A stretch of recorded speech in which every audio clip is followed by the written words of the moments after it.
Hi, everyone. Hope you're keeping safe and sane. Just wanted to start off by saying thanks for a wonderful happy hour session last night. That was a lot of fun. We had great turnout and there was a lot of laughter, fun conversations, good questions. So just want to say thanks again to everybody who came out. If you missed it, you did miss a good time. You should make sure you come out to the next one. Today, I wanted to speak a little bit about what I'm seeing in some of my conversations, but also speak about industries that we should each be looking at as we consider our next opportunity. Over the last week, I haven't seen a huge shift in the conversations I've been having. However, one thing I have seen is that the quality of the conversation is less about surviving now and more about thriving in the new world. So, a couple of examples. I'm in a CEO group that used to meet monthly. As soon as the pandemic hit, we started meeting weekly to share tips and best practices, and we've just agreed to moving to every 2 weeks because it feels a little bit less crisis, a little bit less dire, urgent business issues, and a little bit more how do we help our companies thrive in this new reality. I've seen similar patterns with a couple of other peer groups and organizations that I'm involved with. And that's a good sign. That means companies are getting used to the new norm. They're going to be opening back up more of their hiring, opening up back more of their spending. And so that's good for all of us in terms of our sales, our selling, our job searches. So that brings me to the second point. What are some of the industries and the specific companies that you might want to take a look at? And if you think about that idea of companies coming back to life, the economy back to life, there's a couple of categories that I think are worth paying specific attention to. And I doubt these are going to be surprises, but I'd love to double down. The first is sales tech, specifically technology that helps support and enable remote sales reps. We have huge swaths of the economy where sales were typically done in person, or people were at least close to the office for training and then maybe they work from home. We're now going to see a lot of these companies move to remote sales, remote first sales, hiring their sales reps anywhere. That's great for us, but it means they need to figure out how that works. One of the technologies that comes up in almost every conversation I have with a sales leader is voice recording and coaching. So Gong and Chorus are the two most obvious, but there's a bunch of vendors out there that all have a similar process.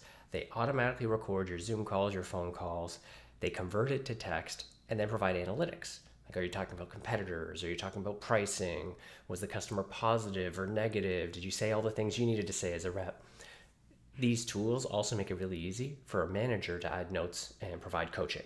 And that remote coaching is really the big value. And as companies hire new sales reps, hire remote sales reps, come up with new messaging on how to sell, that remote coaching will be key. So I expect we're going to see a lot of those companies flourish. And the ones that I mentioned, Gong, Chorus, there's a number of others, are ones I'd highly recommend reaching out to because you'll also be able to speak to the value prop. The idea of learning, growing remotely, selling remotely, everyone in Uvaro will be able to speak to that. So you'll have some great experience of what it's like as a user, as somebody who's trying to sell in that remote environment. The second thing I'd like to point to is a subset of EdTech. Now, the EdTech space is huge. There's a lot of technology out there, but there's an interesting nuance to what pundits and what thought leaders think is going to happen with education as we come out of the pandemic.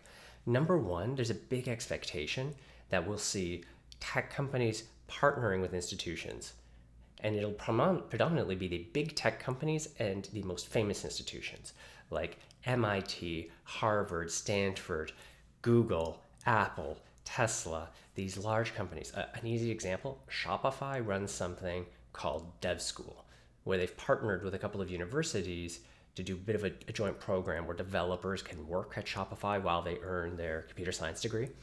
That type of a partnership, a lot of people expect more of that. So we expect to see a lot of disruption in the education space.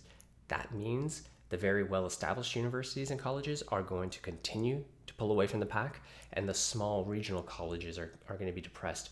So that means I would avoid trying to purely sell technology that sells across all universities. So example things like admissions systems, learning management systems, those are all ed tech, but I don't think we're going to see the same explosion in revenues and sales in those tools because that's doing the old way of education just online. And So I don't think we're going to see the huge explosion of roles there. The subset that I'm talking about are the technologies that facilitate a good remote student experience. Two that come to mind are Chegg and Top Hat. So these are companies, BrainStation is a third. These are companies that sell an EdTech solution. They recognize the world is online and on campus, and they really focus on making that student experience better, especially remote.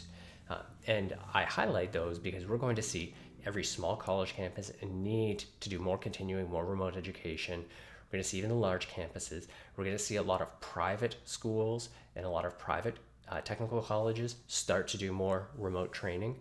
I mean, we see it firsthand in what we're doing. So if you're looking at potential companies to reach out to, there's a few that I mentioned there: Chegg, Top Hat, BrainStation. As well, I particularly bring them up because you get the value prop. You'll be able to speak to it. You'll be able to speak to it as a student, as a seller. You'll have all the skills necessary. And so those will be interesting ones to reach out to. There are, of course, so many other companies in the space. The couple that I mentioned are just ones that have good kind of brand awareness, but there'll be so many others. Anyway, I hope that this stuff is helpful. Several people have provided feedback on how to make these updates useful, and I'll continue to try and incorporate that feedback. But in the meantime, I hope you have a wonderful weekend. As a reminder, here in Ontario, it is a holiday on Monday, so we won't be running classes on Monday. I'd say enjoy the long weekend, but I'm sure all of us will be staying at home and trying to avoid getting out too much. But either way, I hope you stay safe, stay healthy, and happy selling. Ciao.